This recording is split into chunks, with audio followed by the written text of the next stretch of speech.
Welcome friend हमारे programme में, जहां पर हम डॉक्टर एस श्रीनिवासन जी से बातें करते हैं, उनके विजडम का फायदा लेते हैं। और आज का हमारा सब्जेक्ट है टेक्नोलॉजी एंड थ्रेड। तो दुनिया में देखा गया है कि हर चीज का दो इस्तेमाल हो सकता है। जैसे चाकू है तो सब्जी भी काट सकता है और किसी का मर्डर भी कर सकता है। आप कैसे यूज करते हैं उसके ऊपर है। लेकिन देखा यह गया कि जब भी टेक्नोलॉजी कोई नहीं आई तो पहले उसका इस्तेमाल कोई नेगेटिव चीज में ज्यादा हुआ है। तो जैसे पहले बम आया तो अणु बम आया तो जापान में उसका विस्फोट हुआ। फिर जब भी इंटरनेट आया तो ज्यादा इसका पॉन पॉन में यूज हुआ। तो ज्यादा करके क्या होता है कि कोई भी चीज नहीं आती है उसका गलत इस्तेमाल पहले होता है। तो अभी टेक्नोलॉजी भी बहुत जोर से बढ़ रही है। तो इसके क्या क्या गलत इस्तेमाल होंगे और इसके क्या क्या नुकसान हो सकते हैं उसमें हम देखेंगे। तो उसके हिसाब से हम हमारी स्ट्रैटेजी बना सकते हैं, उसके हिसाब से हम हमारा काम कर सकते हैं, जिससे कि हमारा काम बहुत अच्छी तरह से होवे। और मैं रिक्वेस्ट करूंगा डॉक्टर जी को कि वो अपनी बात चालू करें। मैंने शेयरिंग स्क्रीन भी चालू कर दिया है। Thank you. Thank you very much, Fen साहब. It's a good introduction. And हर एक चीज को प्लस और माइनस रहता है. ऐसा कोई भी चीज नहीं है जिसके टोटली प्लस और टोटली माइनस, ऐसा है ही नहीं. तो ये जो मिक्सचर है, बुरा और भला, हाँ, अच्छा और बुरा, वो मिक्सचर टेक्नोलॉजी के पास अंदर भी है. अगर आप चाहेंगे तो जैसे जैन साहब ने कहा, आप वो रसोई घर में उसका अच्छी तरह से यूज करके चाकू का इस्तेमाल कर सकते हैं, या गलत जगह पे चाकू चला के मर्डर भी कर सकते हैं. तो टेक्नोलॉजी वैसे ही है. और टेक्नोलॉजी का पॉजिटिव एस्पेक्ट हमने काफी देखा है, देखते रहेंगे. सुबह नींद से उठ के रात को फिर से सोने तक टेक्नोलॉजी का प्लस साइड तो दिखता ही है. एवरी मोमेंट उसे प्लस. स्विच दबाया तो लाइट आ गया, स्विच दबाया तो गर्म पानी आ गया स्नान करने के. और गाड़ी के अंदर बैठ के स्टार्ट पे चलाया तो गाड़ी चलती रही अच्छी तरह से. All are good things. Good things जो है उसको रिपीट करने की जरूरत नहीं है. तो हम देखेंगे बैड थिंग, नेगेटिव थिंग जो भी हो उसके पास थोड़ा ध्यान दें, ताकि हमें उसके ऊपर कंट्रोल करने के लिए अच्छा सुविधा मिल सकता है. ये आप देख रहे हैं, ये डायग्रामेटिक रिप्रेजेंटेशन है. This you can use this technology to harm somebody, or you can commit a crime, you know. And right from the stage when we were monkeys or apes, today when we are adults and adult human beings, responsible human beings, ये evolution होता ही रहेगा. और हम देखेंगे इसका आगे भी क्या क्या हो सकता है, क्या क्या होना नहीं चाहिए वगैरह, वो भी हम देखेंगे. सर, इसमें तो ये भी बताया है कि वो बंदर से आदमी बना, आदमी से मोबाइल देख रहा है, फिर कोई हाँ, चिप डाला, फिर कोई हाथ में कुछ डाला, और अभी हाँ, टोटली वायर्ड है। तो जैसा टेस्ला वाला चिप लेके आ रहा है, चिप डाला हुआ है, मेमोरी का जरूरत नहीं है, एआई अंदर फिट है, हर चीज जी, इसमें दिखाया है। जी, जी. तो अभी इसका नेगेटिव इफेक्ट, साइड इफेक्ट या थ्रेट जो बोलते हैं ना, वो अपने डेली लाइफ में लाइफस्टाइल के ऊपर डिस्टर्ब होगा. लाइफस्टाइल बोले तो सुबह उठेंगे आप, वो लाइफस्टाइल है. 7 बजे उठेंगे या 10 बजे उठेंगे, आपके लाइफस्टाइल के ऊपर है. और तो यूज करते करते आपको कोई भी नेगेटिव इफेक्ट आएगा, वो इसके डायग्राम के अंदर है. फॉर एग्जाम्पल, ये सैंडविच बर्गर खा रहा है कोई. एक्चुअली सो लेजी, बर्गर खाता है, सिगरेट पीता है, दारू पीता है, और हमेशा टीवी.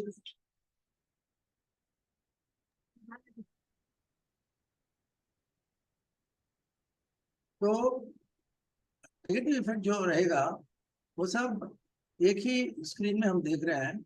और 99% इसका प्रॉब्लम यह है कि हम we are addicted to technology, addicted to radiation, addicted to whatever is coming out of the technology of today's situation. तो इसको हमको कंट्रोल करना है. ये डिजीज बन गया है, तो इसको लाइफस्टाइल डिजीज बोलते हैं. Next slide please.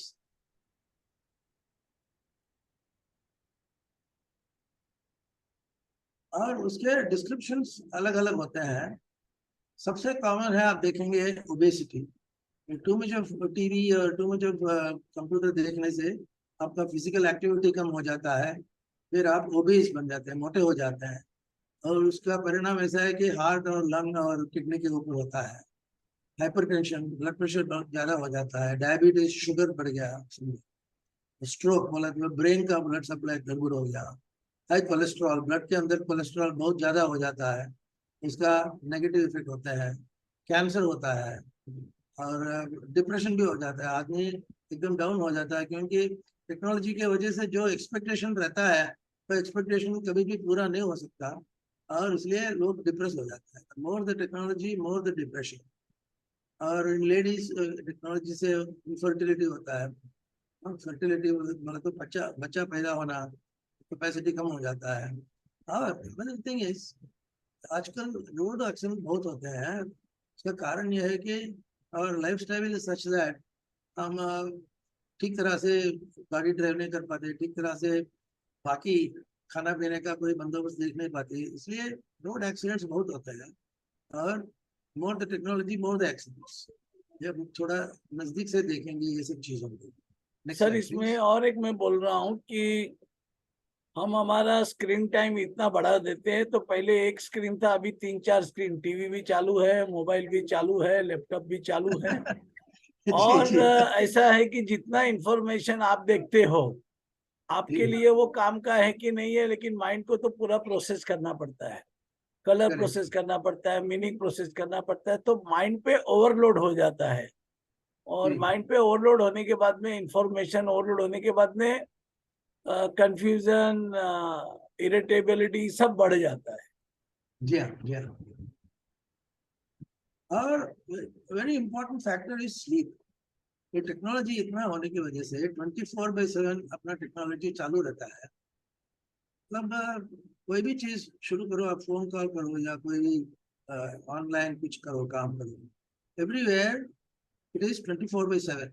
कभी उसको बंद करने का गुंजाइश भी नहीं रहता, ऐसा हो गया है। और हुआ तो भी sleep, amount of sleep is very less, जिसको हम स्लीप डेट बोलते हैं। आपको समझो per day 8 hours you have to sleep by sort of biological clock.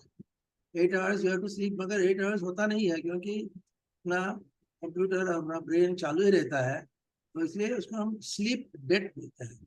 Sleep का कमती होने से वजह से स्लीप डेट होता है, उसका दुष्परिणाम बहुत होता है, वो भी हम देखेंगे। Next slide please. तो इसलिए हम अपना जल्दी से अपना एनर्जी खत्म हो जाता है। 24/7 आप एक्टिव रहते हैं, और उसका एक्टिविटी का क्वालिटी तो अच्छा ही होगा ऐसा नहीं है, और वो एक्टिविटी एकदम बेकार भी हो सकता है, वेस्ट ऑफ टाइम होता है। जैसा जैसा जैन साहब ने कहा, अपने को जो इन्फॉर्मेशन मिलता है वो हमारे भलाई के लिए ऐसा नहीं है। और वो सब होते होते अपना एनर्जी बर्न आउट हो जाता है। तो ये आप देखते हैं एनर्जी बर्न आउट, तो कंप्यूटर के ऊपर ज्यादा काम करने से आप 40-45 की उम्र तक आपका एनर्जी डाउन हो जाता है, एकदम ड्रेन आउट हो जाता है। सो इसका क्या होता है हम देखेंगे। Next slide please. वो अपने को तीन भागों में अपना सिस्टम काम करता है। What you and I are comes under three separate segments or compartments. Number one है नर्वस सिस्टम। वो जो ब्रेन के अंदर, वो नर्वस सिस्टम जो है वो ठीक तरह से काम करना चाहिए, क्योंकि वही नर्वस सिस्टम बाकी सब सिस्टम्स को कंट्रोल करता है, और बाकी सिस्टम से वो मैसेज लेता है, उसके हिसाब से ऑर्डर देता है। तो नर्वस सिस्टम है। और उसके बाद आता है एंडोक्राइन। एंडोक्राइन बोले तो अपना ब्लड के अंदर केमिकल्स आर फ्लोटिंग अराउंड। वो जो फ्लोटिंग होता है केमिकल्स, वो अच्छे के लिए होता है, बुरे के लिए भी होता है, और उसको हम एंडोक्राइनोलॉजी बोलते हैं। एंडोक्राइन डिस्टर्ब हो जाता है जब आपका कंप्यूटर यूज ज्यादा हो जाता है, तब एंडोक्राइन सिस्टम होने से, डिस्टर्ब होने से आपको, और एक सिस्टम है जिसको हम इम्यून सिस्टम बोलते हैं। बॉडी रेसिस्टेंस के लिए जो भी सिस्टम चाहिए, ये कोविड आ गया, कोविड रेसिस्टेंस में कोई लोग जिंदा रहे, कोई लोग मर भी गए, क्योंकि उसके उनका एंडोक्राइन इम्यून सिस्टम ठीक नहीं था, जो भी एंडोक्राइन से जुड़ा हुआ है। So we have got all three systems: nervous system, immune system, endocrine system. All three systems have to work together. But if any one system goes berserk, then our health will be gone and overall our quality of life will also be gone.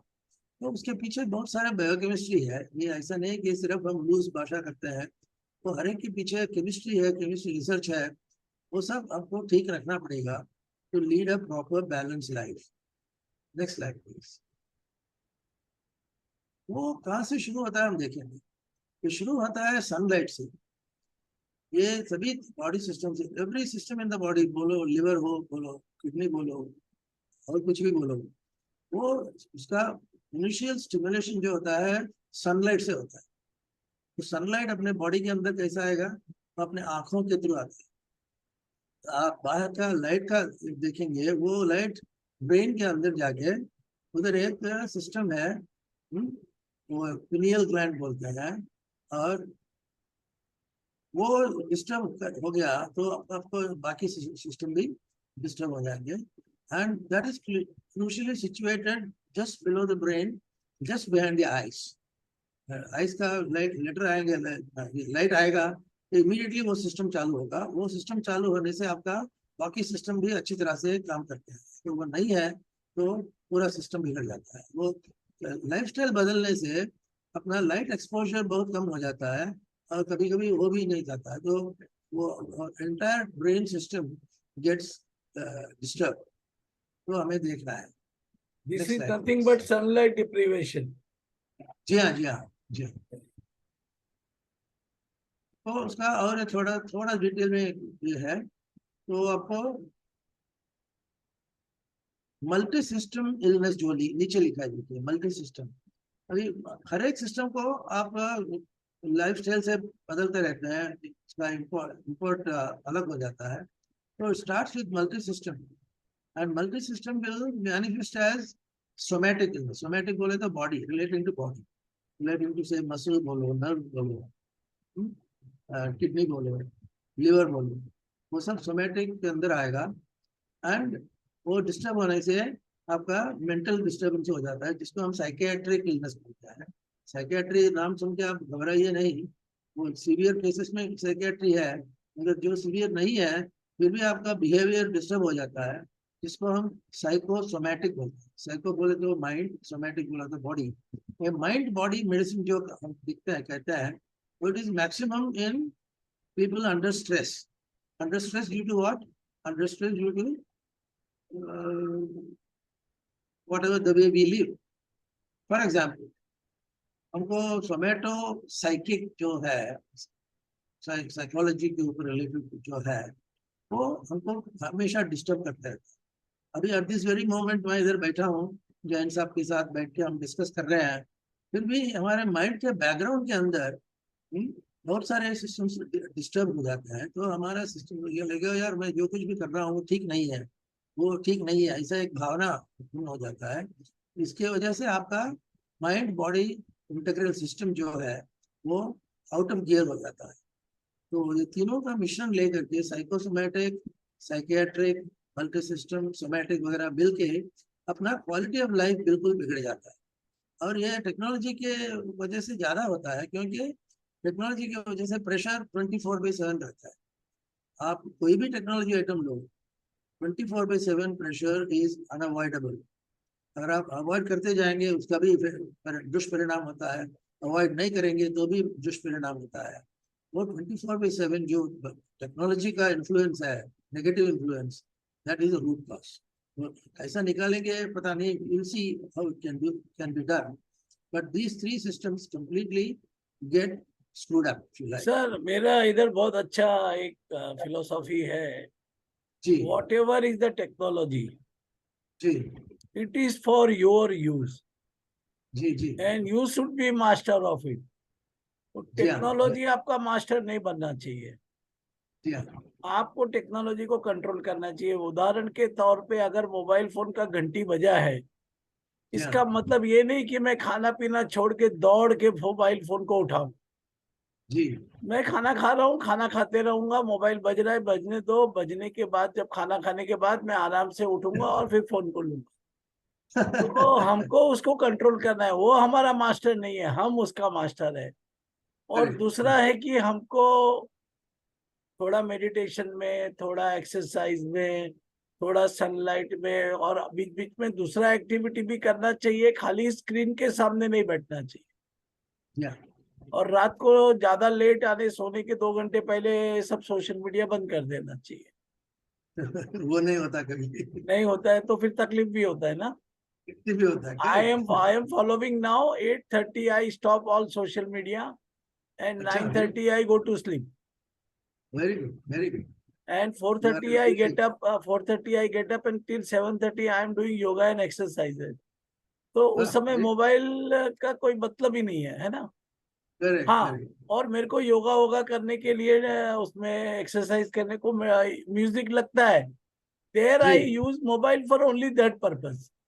How nice. तो you have to anything in life you have to utilise it, उसका उपयोग करना है। जी। उसका दुरुपयोग करके अपना तबीयत नहीं खराब करना करेक्ट। है। ये सब अपना सुविधा के लिए है। जी। ओके। तो ये साइकोसोमैटिक जो मैंने कहा, ये साइकोसोमैटिक हर एक व्यक्ति के अंदर है, excepting people who are highly mentally controlled. 99% of people have psychosomatic problem.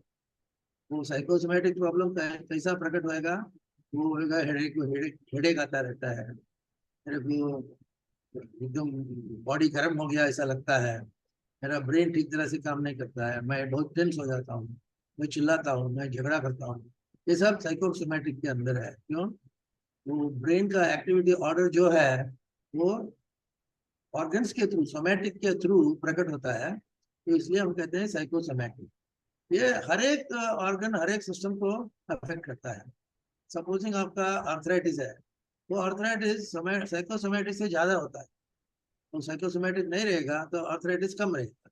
जैसे same with blood pressure, same with what ever else. तो हमें एक जॉइंट जो इन्फ्लुएंस है उसको ध्यान में लेना चाहिए, और जितना आप साइको कंट्रोल करेंगे उतना आपका सोमैटिक भी कंट्रोल होगा। सर, जैसे सोमैटिक कंट्रोल करेंगे वो साइको भी होगा। जी बोलिए जी। ये सब करने की वजह से और माइंड में कंफ्यूजन होने की वजह से हम लोग हाइपर हो जाता है। जी And we want to be as good as technology, so there is no need to respond faster. You have right. to take it very coolly and then take proper decisions. So या every time an action happen, you did not react on the spot. You can take your time and respond accordingly, and you should be in an equanimous emotion. So always good हो गया तो भी अच्छा है और खराब हो गया तो भी ठीक है। You should not जी get हाँ। excited about anything. Otherwise people, एक न्यूज सुना तो डिप्रेस हो जाता है, एक न्यूज सुना तो उछलने लगता है। और दोनों में शांति से संतुलन बना के रखना है। जी जी जी, वेरी ट्रू, वेरी ट्रू। और उसके पीछे केमिस्ट्री भी है। जैसे अपना ब्रेन एक्टिविटी कम होगा, ज्यादा होगा, वो केमिकल्स का नाम है कॉर्टिसोल, एड्रेनालिन, सेरोटोनिन, मेलाटोनिन वगैरह वगैरह। नाम तो सिर्फ आपका इंफॉर्मेशन के लिए दे रहा हूँ, क्योंकि इसके ऊपर हम डायरेक्टली कंट्रोल नहीं कर सकते, मगर इस केमिकल को हम योगा और संगीत और मेडिटेशन के थ्रू कंट्रोल कर सकते हैं। योगा वगैरह करने से आपका एडिनोसिन बोलो, एड्रेनालिन बोलो, सीरोटोनिन बोलो, इन सब का ब्लड लेवल कंट्रोल कर सकता है। इसके थ्रू अपना मूड और बाकी माइंड का जो स्टेटस है वो पॉजिटिव रह सकता है। तो हमें उसके हिसाब से जाना है, कैसा करना वगैरह। योगा तो जैन साहब ने बताया भी। और all the body systems are affected by yoga, which is very good.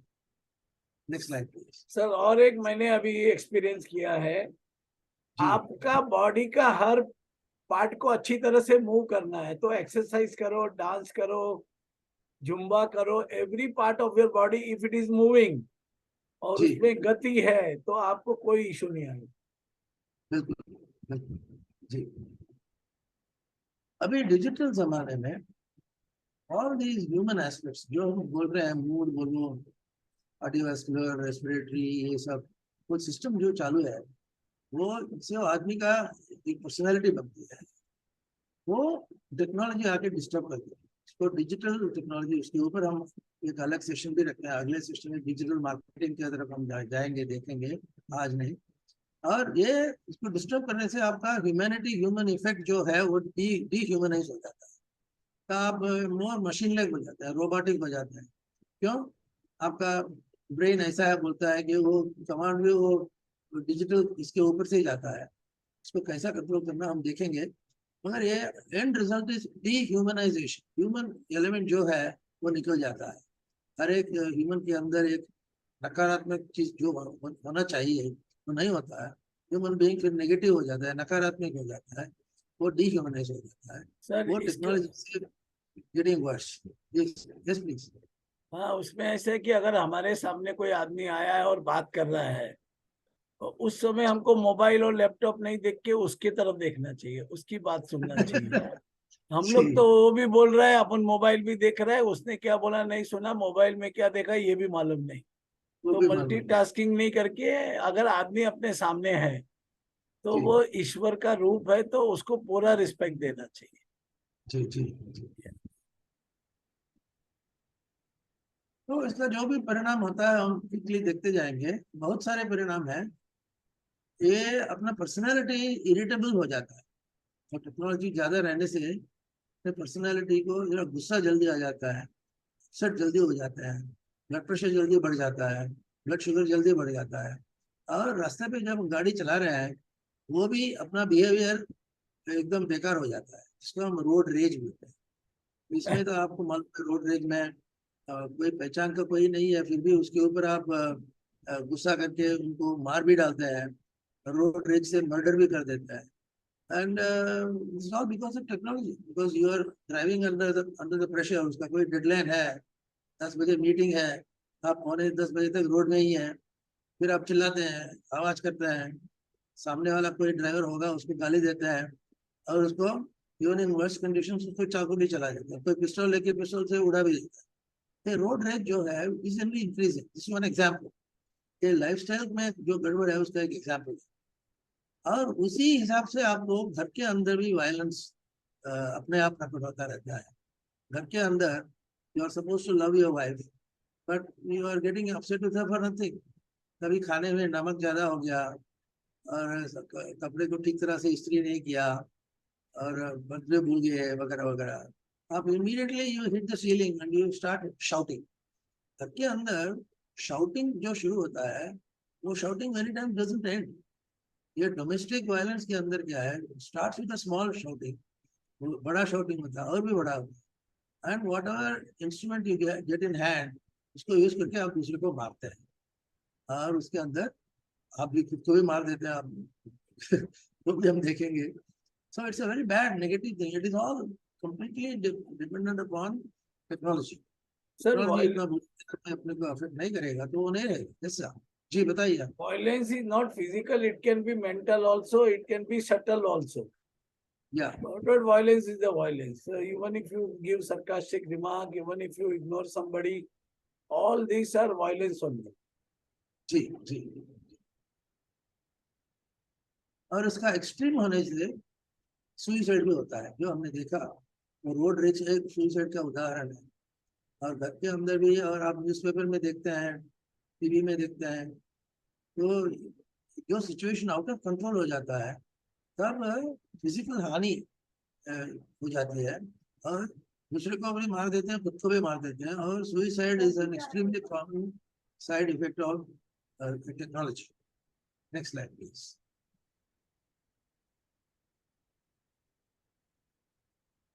तो बेसिकली जैसे जैन साहब ने कहा कि एक दूसरों से अच्छी तरह से बर्ताव नहीं करते हैं, वो भी एक प्रकार का हिंसा है। तो आप अहिंसा बोलते हैं, अहिंसा बोला तो हिंसा का मतलब ये नहीं कि आप कुछ हाथ में पिस्तौल लेके गोली चलाना, ऐसा नहीं है। एक दूसरे को मेंटली आप टॉर्चर कर सकता है, वो मेंटल हिंसा है। मेंटली ठीक रखने से आपका अहिंसा उधर भी प्रकट होता है। और हस्बैंड एंड वाइफ बोलो, कोई भी रिलेटिव बोलो, उनके अंदर जो गैप रहता है, पर्सनैलिटी गैप रहता है, नेगेटिव इमोशंस में गुस्से में रहते हैं, सुबह उठ के रात तक शाम तक गुस्से में रहते हैं। क्यों? एक ही घर के अंदर हस्बैंड एंड वाइफ एक दूसरों को टॉलरेट नहीं कर पाते हैं। वो कभी ना कभी वो इट हैज टू एक्सप्लोर। जब वो एक्सप्लोर होता है तब वायलेंट होता है। And violence is a very important side effect of technology. Even if you don't kill, you are hurting somebody physically or otherwise also, you are hurting, you are causing हिंसा। तो हमें उसको इसके ऊपर कंट्रोल रखना चाहिए। Next slide please. Of course one is alcohol. आजकल क्या है, पहले से भी ऐसा ही था, आपका मूड खराब हो गया तो क्या करेंगे, शराब। एग्जाम में पास नहीं हुए, शराब पी। कंपनी में कोई कॉन्ट्रैक्ट नहीं मिला, शराब पी। तो ये अल्कोहल को लेकर के हर एक टाइम में अपने सिचुएशन को कवर करने के लिए आप अल्कोहल जो लेते हैं ना, that is absolutely suicidal, because that alcoholism will kill you as a personality. वो एवरी डे शाम को जाके चलो एक पैक मारते हैं, तो ऐसा शुरू होता है दोस्तों के साथ बैठ के, चलो यार एक पैक मारते हैं। आज अच्छा रिजल्ट मिला, एक पैक मारा। आज बुरा रिजल्ट मिला, वो भी पैक मारा। कुछ भी करो, हर एक के ऊपर आप पैक मारना शुरू कर देते हैं। And this grows into alcoholism, and this is an extremely extremely bad habit. And if you से चलो यार हफ्ते में एक ही दफा एक पैक लेने से क्या है, I think that the trouble starts there. And there are people who eventually end up with alcohol anonymous करके है। तो घर के अंदर आदमी इतना दारू पीता है, उसको कंट्रोल कर नहीं पाता, तो कोई स्पेशल हॉस्पिटल्स हैं, स्पेशल डॉक्टर्स हैं, वो आके उनको अल्कोहलिज्म से कैसा फ्रीडम लेना, कैसा ठीक तरह से रहना, वो सिखाते हैं। ये जो आप देख रहे हैं, ये Y2K बोलते हैं। ये Y2K का मतलब ये है कि 2K बोला तो 2000, Y is year 2000। ईयर 2000 में हुआ क्या, ईयर 2000 में यह हुआ कि ऑल ओवर द वर्ल्ड जो डिजिटल सिस्टम होंगे, वो डिजिटल सिस्टम जो है, जो उसके ऊपर और भी हम जा सकते हैं, वो 2000 में when the clock struck midnight, 12 midnight, all the machines, all the equipment all over the world were to come to a standstill। लोग इससे डरते थे कि भाई अगर ये सभी मशीन और सभी कंप्यूटर रात को 12 बजे ईयर 1999 वगैरह बंद हो जाएंगे, तो the whole system can collapse। Your trains can go and crash somewhere, and some negatives can happen। You pick up more fight, more violence। So एकदम अनप्रेडिक्टेबल एक सिचुएशन होने का डर था। तो इसलिए वो Y2K से एंटिसिपेट करके रिमूव करने के लिए तो कंप्यूटर लोगों ने इंटरेस्ट किया। And all over the world, सिर्फ इंडिया में, सिर्फ पाकिस्तान में ऐसा नहीं है, all over the world, all computers all over the world, they are getting retuned। Tuning उसका अलग तरीके से करना था। तो Y2K प्रोजेक्ट करके 10 साल से उसका प्रिपरेशन चला। 2000 से पहले तो 1900 समथिंग होगा, तब से लेकर के सिस्टम को दुरुस्त करना, स्ट्रेट आउट करना, ये बहुत बड़ा प्रोजेक्ट निकला। और लकीली बाय गॉड्स ग्रेस उस दिन रात को जब घंटे तो 12 बजे को बजे तो लकीली कुछ नहीं हुआ। Otherwise lot of this stuff would have gone wrong। But atom bomb उड़ जा सकता था, ships can drown, yeah, tanks can go and blast somebody वगैरह। तो Y2K was a big stress, big pressure। By luckily, इसको control में लाया गया। But this is a kind of pressure that digital world can bring in। Digital world को control में रखने के लिए आपको Y2K क्या और भी सिस्टम्स को कंट्रोल करना है, वो स्ट्रेस है। और starting from there is that Silicon Valley. तो कैलिफोर्निया में आप सिलिकॉन वैली देख रहे हैं, वो it was a fall out of Y2K। तो आपको ऑल ओवर द वर्ल्ड जो कंप्यूटर्स हैं उनको सिंक्रोनाइज करके, उनको एक ही सीक्वेंस में लाके रखे, फिर उसके ऊपर ग्लोबल प्रोग्राम्स हम कर सकता है। वो सिलिकॉन वैली का शुरुआत वहाँ से हुआ। And that became bigger and bigger and bigger, and today we have Silicon Valley, जहाँ पर the entire global economy is controlled। And अगर वो नहीं हो पाएगा तो वो प्रेशर इतना बढ़ गया कि आप देखेंगे इट्स लाइक दिस, जो एम्प्लॉयज हैं उनको नौकरी से निकाल देते हैं। अभी पिंक स्लिप बोलते हैं उसको, पिंक स्लिप बोले तो आप एम्प्लॉय को लिया, अगर उसके थ्रू काम ठीक तरह से नहीं हो पाया तो उसको निकाल के उसकी जगह पे एक कंप्यूटर को बिठा देंगे या दूसरा आदमी को बिठाएंगे। वो पिंक स्लिप होता है। और हर एक कंपनी में वो अपना टाटा कंसल्टेंसी हो या माइक्रोसॉफ्ट हो, गूगल हो, कोई भी हो, वो हर एक लेवल पे लोगों का एक डर है कि पिंक स्लिप देके हम लोग कंपनी से निकाल तो नहीं देंगे। And it happened. last week only some 20,000 people were thrown out from our company, and this will keep on happening. You know, रोज 10,000 लोग निकाले जाते हैं. तो इन लोगों को एग्जैक्टली कैसा जिंदगी में कैसा क्या कर सकते हैं वो सोचने के लिए जैसा लगता है. तो एक जगह पे नौकरी चली गई और आपका उम्र तो 35 के ऊपर है, तो आपको कोई नौकरी नहीं देने वाला है. And you have no job, and so what do you have to do something of your own. क्या योर ओन मतलब क्या करोगे? वो जेरोक्स मशीन चलाओगे या बटाटा वाला स्टॉल चलाएंगे? नहीं, उनको टेक्नोलॉजिकली और टेक्निकली स्पीकिंग नया सिस्टम्स लेकर के, नए प्रोडक्ट्स लेकर के नई शुरुआत, न्यू बिगिनिंग करना पड़ा. उसको हम कहते हैं कि स्टार्टअप कल्चर. स्टार्टअप कल्चर के अंदर कोई भी बॉस ऐसा नहीं है कि हमेशा के लिए वो नौकरी उसको गारंटीड है. इनफैक्ट स्टार्टअप कल्चर के अंदर नौकरी की गारंटी है ही नहीं. और उसके लिए आपको मन की तैयारी चाहिए, और साथ ही साथ आपको एक स्किलिंग, जो बोलते हैं स्किलिंग, कौन सा स्किल है? Digital skill, mechanical skill, electrical skill बोलते हैं. जो कैपेसिटी है, जो आप काम करने का आपका कॉन्फिडेंस है, वो स्किल आपको बढ़ाना है. इसको हम बोलते हैं अप स्किलिंग. स्किलिंग बढ़ाना है, अप स्किलिंग करना है.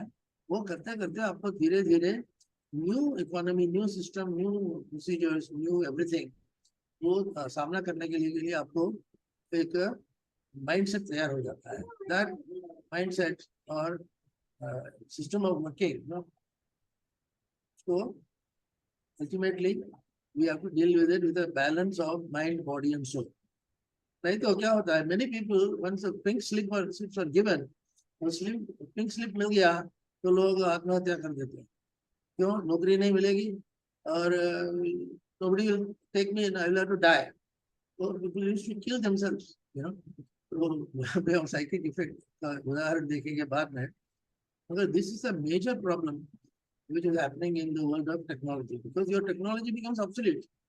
आपको लगता है कि ये कंप्यूटर का काम मैं कर सकता हूँ, कल परसों उसी कंप्यूटर का काम आपसे नहीं हो पाएगा. तो आपका न्यू डूज एंड डोंट्स आ जाते हैं, न्यू नॉर्मल्स आ जाते हैं. आप उसको कोपिंग नहीं कर पाते, वो आपको डिप्रेशन आ जाता है. फिर कभी कभी वो एंग्जाइटी न्यूरोसिस होता है, कभी कभी सुइसाइडल टेंडेंसी होता है. ये सब नकारात्मक चीजें जो है वो टेक्नोलॉजी की वजह से ही होता है. तो उसको हमें सामना करना पड़ेगा. So this is one profile of technology. We will see more of it. और जैन साहब भी अपने एक साइड से अपना पॉइंट्स रखेंगे, और we hope that we are used to it. Thank you doctor. Thank you doctor. आपने बहुत अच्छी तरह से इसके पैरल बताया और उसका सॉल्यूशन भी बताया. Thank you so much. और लास्ट में वापस I will reinforce technology for your use. You should not be used by technology, and you should find balance in mind, body, soul, technology, everywhere. Thank you so much.